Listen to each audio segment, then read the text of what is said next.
Plan B.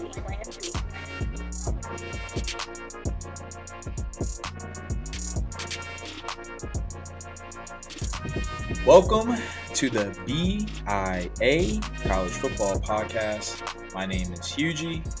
That's Philly Phil. How you feeling after this last Buckeye win, Phil? Hey man, a win is a win.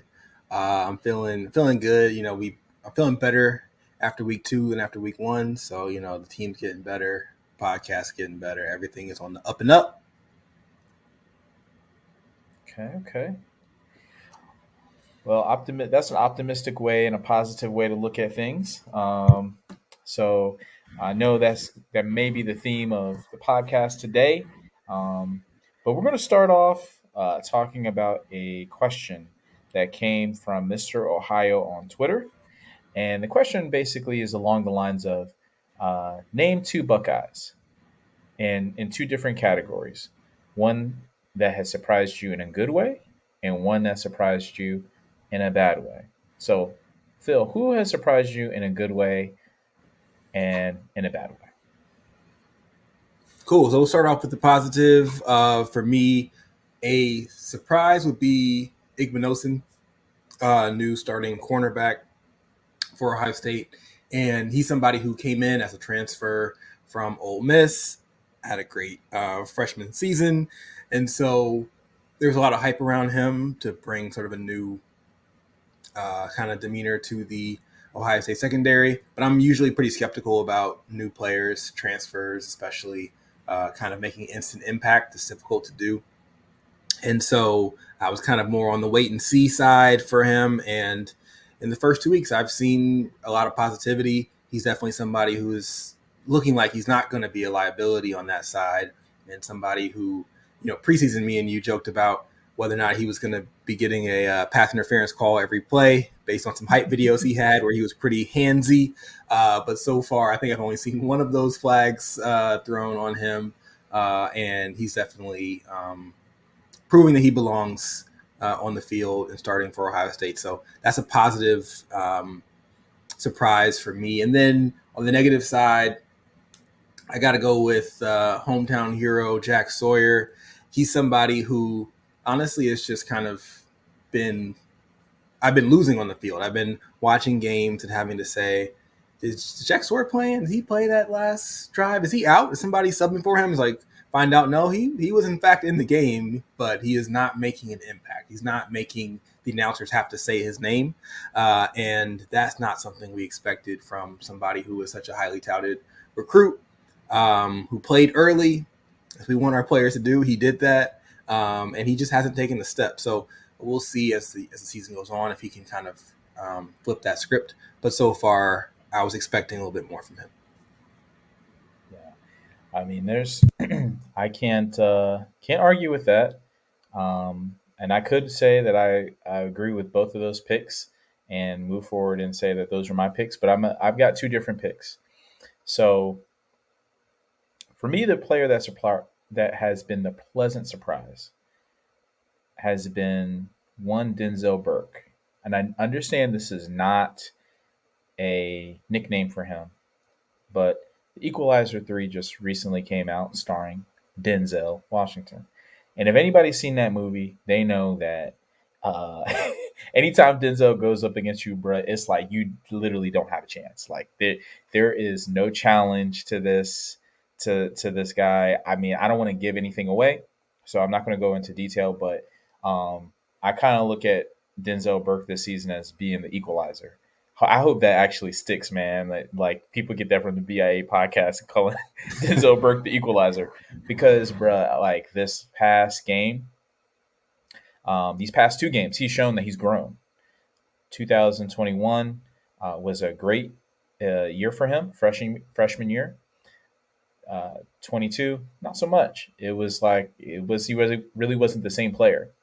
And so this year, I am pleasantly surprised to see him basically do his thing. And I hope that is not a surprise later on in the year. I hope that is basically the standard as we move forward.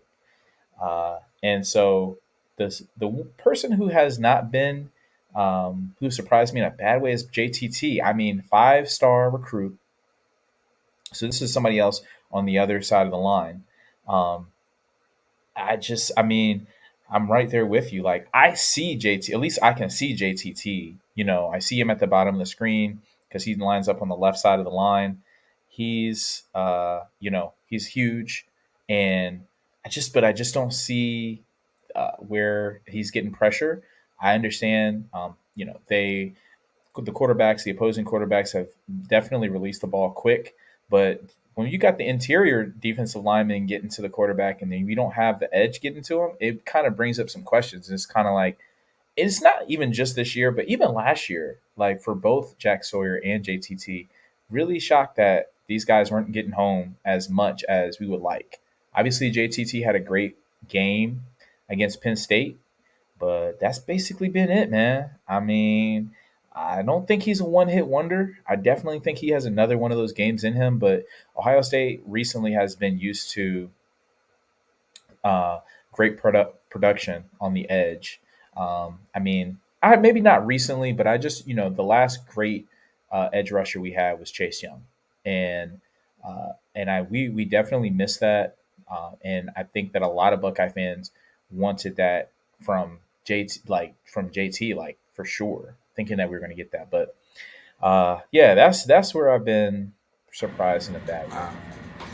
Zach Harrison erasure. Like, we're just gonna act like Zach Harrison didn't exist. Wow.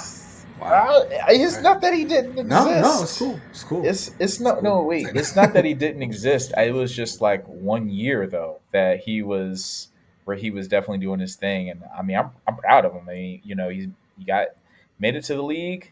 I know that's the ultimate prize. I am looking forward to seeing him do some big things in the league.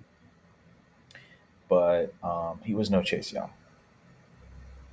That's fair. He was no Chase Young. That is fair. But however, just to piggyback off that, like so far, these guys have been no Zach Harrison. So, really wanting to see them step up, especially against Notre Dame. But moving into the next game. But before we do that, let's talk about last game. Let's continue to talk about the Youngstown State Penguins and the victory that we had over them, where we want to talk about an area that the Buckeyes glowed in, and then an area where they can grow in. So since you've been the positive one, since you've been Mr. Optimist, I'm going to go ahead and let you take the floor for where the Buckeyes glowed in this last game. Yeah, where do we have a glow up? So for me, that answer is Travion Henderson. To me, he had a great bounce back game. After game one, there were a lot of fans who were kind of feeling like, maybe he's not running back one anymore. Kind of starting to doubt, and it was fair. But he kind of showed he gave himself some time right at that starting role with explosive plays, big plays for big yardage and touchdowns in that game. And so it was definitely a shining moment. And I think what it'll do is it'll give him confidence moving forward.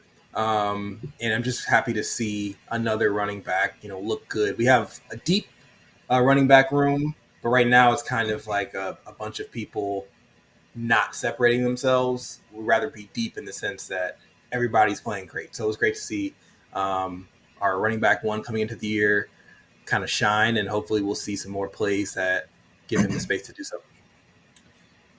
Yeah, shout out to Trey Henderson, man. Those 2 touchdowns, big.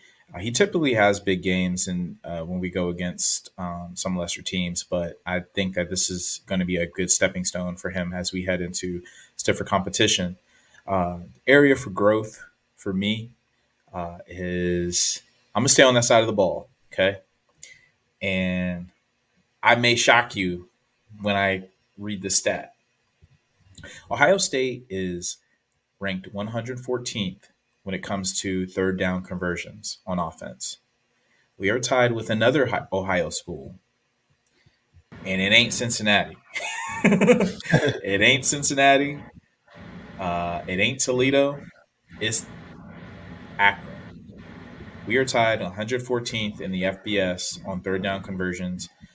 We have only converted through 2 games, 7 of 23 third downs.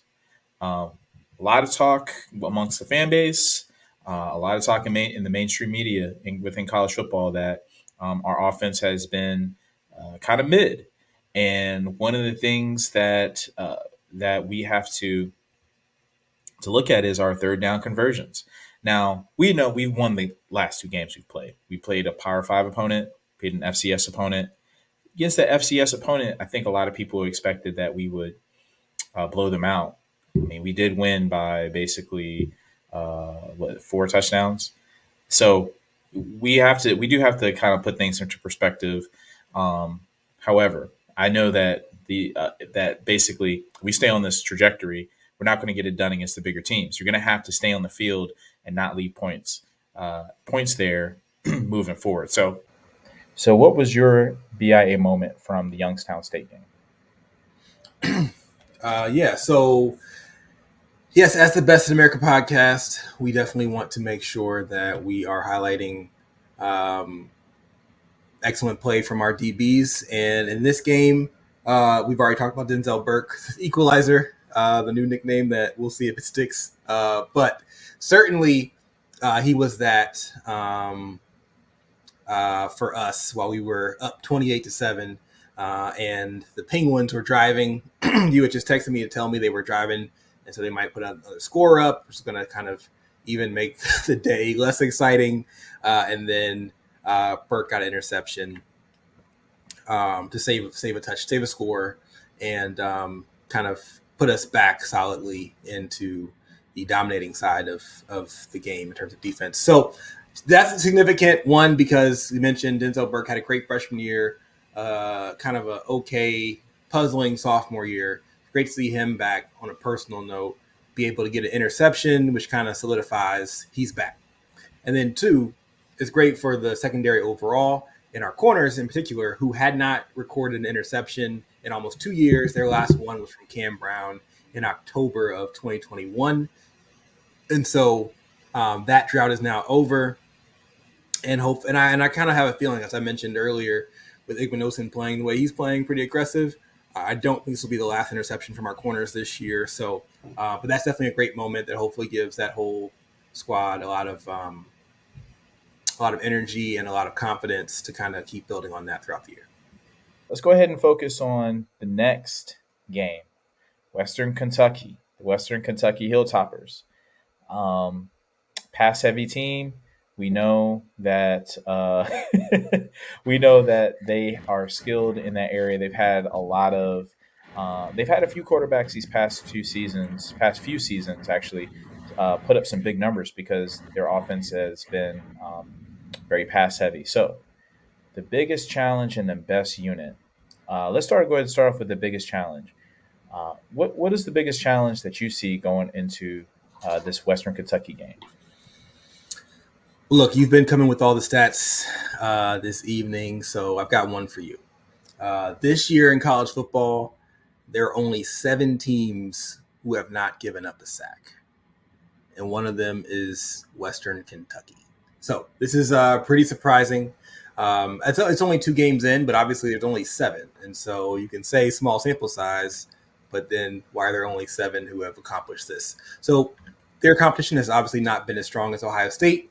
So we hope to change that, but we also have not been recording sacks, honestly, as you mentioned before, even last year, in the rate that we want to. And so to me, the biggest challenge is going to be getting to the quarterback. We already know this is a very pass-heavy offense, so secondary is going to be tested. A great way to make the pass game ineffective is to get pressure on the quarterback, get him off of his mark, get him throwing the ball quicker than he wants to, making him nervous, making him hear those footsteps. And so getting pressure, I think, is going to be the biggest challenge, given that it's been a struggle for our ends, and their offensive line has been very effective with lesser competition this year so far. So if we can meet that challenge, I think that'll actually help us. a lot, especially because they're going to be dropping back way more than Youngstown State and and Indiana. That gives us more opportunities for pressure, right? There's more times when the quarterback's going to be dropping back, looking for a pass, and so more opportunities. And I hope to see our defensive line take advantage this game. That's something I did not know. I did not know that they have not given up a sack yet, albeit they have only played South Florida and Houston Christian. But as they come to Columbus, I am praying that that'll be a different story. So, but I'm going to go to the other side of the ball. Going to go to the other side of the ball and say that, yeah, the DBs are definitely going to be challenged in this game, given Western Kentucky's passing attack. But our offense is going to definitely need to put some points up. And Western Kentucky ranks 59th in opposing third down conversions, and they get even stingier in the red zone. They're ranked 8th in red zone defense. That's a little bit concerning for me. I do think Ohio State is a way more talented team that they have faced and so I think that we will definitely be able to increase the number of conversions down there. And I know that Ryan Day knows that this is something that they're going to need to improve in, especially heading into Notre Dame, where Notre Dame is a top 10 defense so far. I think that's going to stay that way because they play, I believe, Central Michigan. Well, I know they play Central Michigan. So, yeah, the biggest challenge for me is looking at how we do not leave points on the field this Saturday. Moving on from the challenge, the best unit, and I can go ahead and go first on this one. I expect that our wide receivers will be the best unit. Now that Kyle McCord has been named the starter, I expect there to be way more chemistry. I expect there to be some continuity, especially when we get down in that red zone. I already know that he's got chemistry with Marvin Harrison Jr. because that's his high school. That was his high school quarterback. So, yeah, I expect there to be more explosive plays, more points on the board. Western Kentucky has only given up 166 passing yards this game. But that was against South Florida, like I said, in Houston Christian. So a lot better competition. We are a lot better competition for them. And so I definitely expect that if we're going to say that we've got the top wide receiver room in the country, we're going to definitely need to show it on Saturday. Yeah, hopefully we are better competition and we don't play down. But yeah, definitely hope to see that from the wide receivers. I will say that they played well in the last game. Week 1, they were noticeably absent, and I felt like week 2, they really stepped it up. We had some big plays from Marv, and then also Buka had a really great play after the catch for his touchdown. So hopefully keep seeing those guys improve and get more involved. Yeah, for me, the best unit. I've already shouted out Trey, but I'm gonna go ahead and shout out the whole running back room. And as I mentioned before, I felt like last game was great to give Trey some confidence. First game, we had a lot of people saying, "Hey, this Chip Trayanum, he's our new running back 1." Like after one game, which is kind of a little ridiculous, but at the same time, what we can't take away is he looked good. Like you can't deny he looks good in that game. And so not only did he look good and he feel good, he probably also heard everybody saying, "Hey, this guy should be the starter." That's got to feel good as well. And so, and Maya Williams was able to get some touchdowns, had one in this game that was called back, but he can still, since the Big Ten has rescinded that penalty after the fact, he can at least know he would have scored.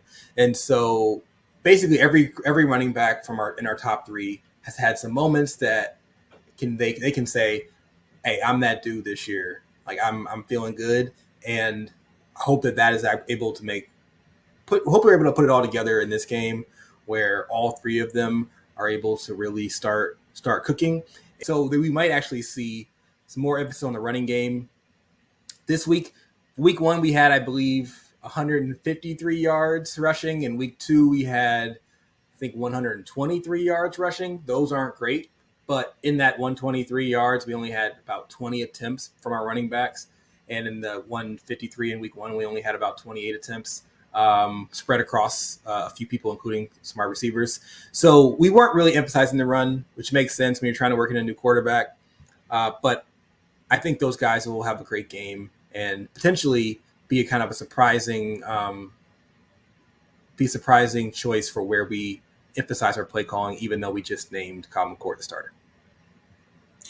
I hope that we can look at this game when it's over and say that both units were good. That means that we put a lot of points on the board. Wide receivers were able to score, running backs were able to score, and get some explosive plays. It's not always about scoring, but definitely want to see some more explosive plays moving into this game. And so what is all about scoring is that final score prediction.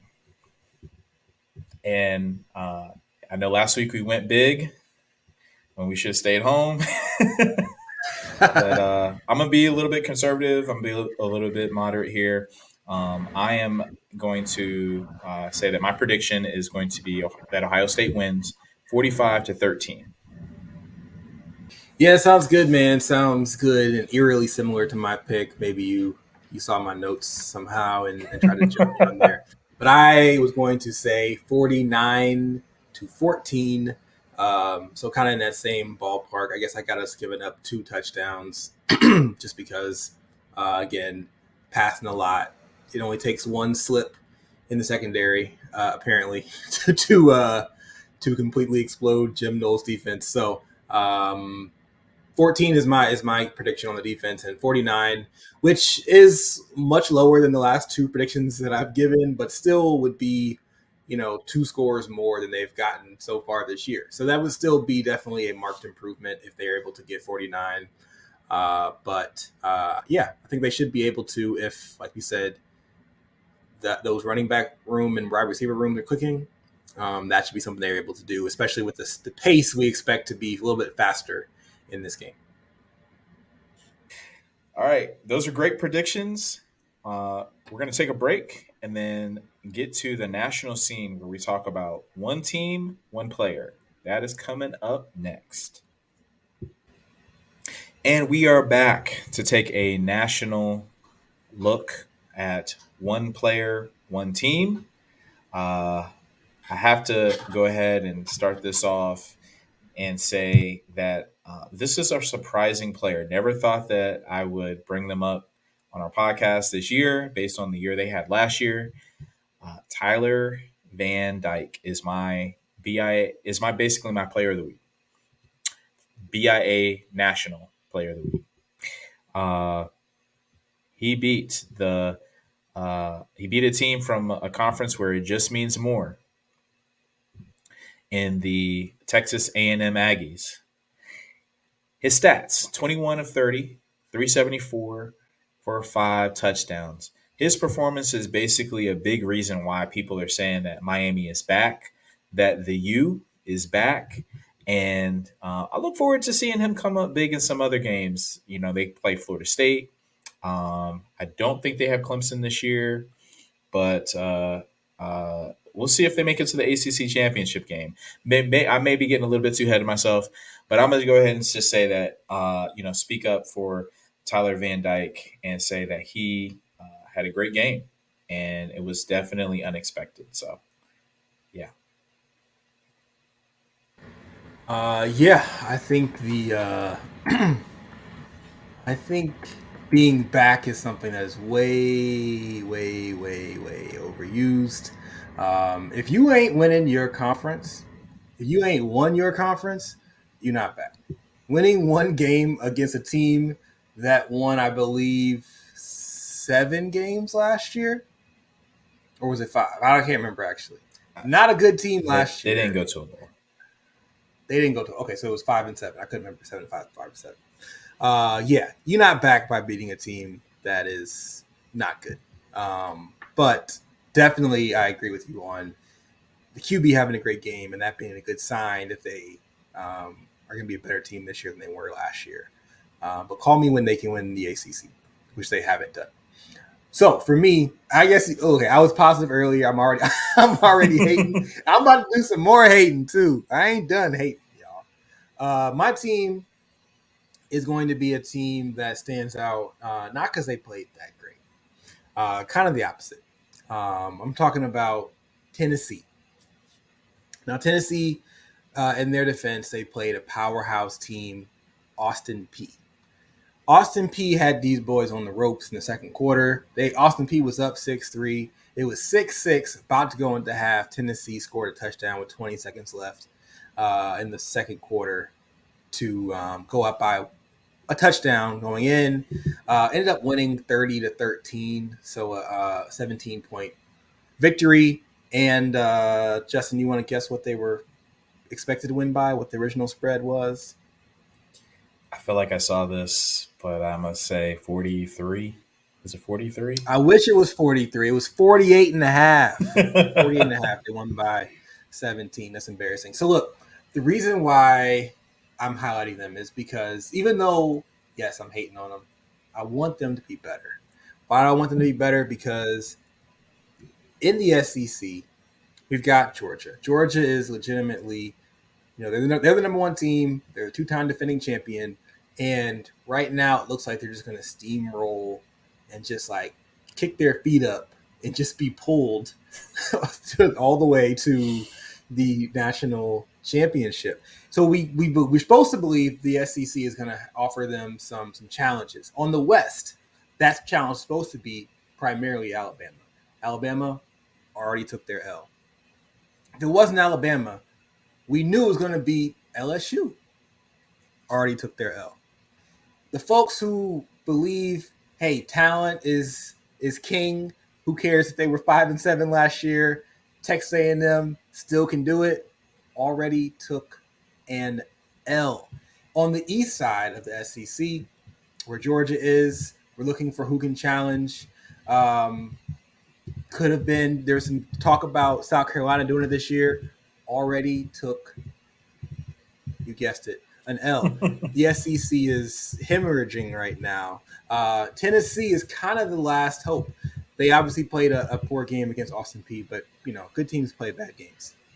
We're on this podcast trying to feel good about 28-point wins against FCS schools, so we understand. But we definitely want to see Tennessee play better because right now they're kind of looking like the best hope that as a national fan of the game, you have to see Georgia be challenged. Because if Georgia wins, it is what it is. It's history. It'll be something that you can say you were there when the team three-peated. But I don't want it to be easy all the way through. So Tennessee, you had this scare. You haven't looked great. Joe Milton, you've looked like I thought you were going to look. Step it up. You got a chance next week to start that when you play the Gators, who also don't look great, but it would still be a big win. So, already took an L, as have most of the teams in the SEC. Tennessee, I'm rooting for you, okay? Not because I like you, but because we need to see Georgia tested, and you can't be out here beating Austin Peay by one score at halftime. Do better. Wow. The SEC, where the losses... The SEC is cooked. Where the losses just mean more. They do. Yeah. Soul food down there, though, is great. I got to give it to them, man. And the SEC country, it's SEC country, the food is fantastic. They're getting cooked on that plate right now. So, yeah, they're going to have to get it together. The back door to eat it. So that is, on that note, that's our show. We will do the pick six on the next episode, which you should be able to catch coming up here. If you're listening to us on Spotify or Apple, please leave a 5-star review and we will greatly appreciate that. If you're looking at us on YouTube, like, subscribe, comment. We are grateful to all of our supporters out there. If you have any ideas or questions, DM us on Instagram. So with that, I'm Hugie. That's Phill. OH. IO, man. IO. Peace.